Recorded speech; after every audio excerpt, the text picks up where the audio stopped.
So hello guys, this is Jay of Fiber ni Juan. Ngayon ituturo ko sa inyo how to change Wi-Fi name and Wi-Fi password using your phone.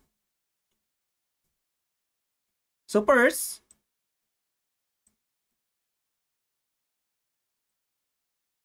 connect muna tayo sa Wi-Fi nyo.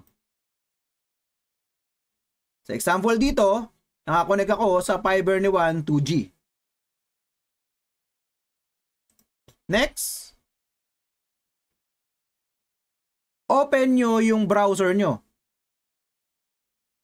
In this video, I will use Google Chrome.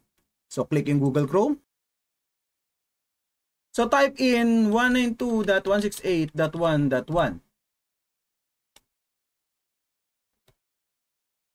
So lalabas to, yung GUI na to. Sa user, type in user. And then sa password, type at uppercase F I B E R N I W A N 1, 2, 3. And then click login. So pagkatapos dito, click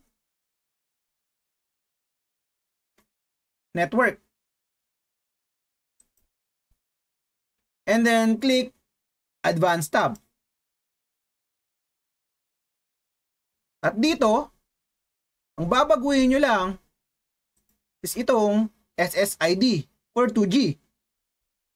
At ito namang passphrase, ito yung magiging password nyo. Sa 2G yan. And then next, go to 5G Advanced. And here, dito rin, pwede nyong palitan yung 5G Wi-Fi name nyo and then yung 5G Wi-Fi password nyo.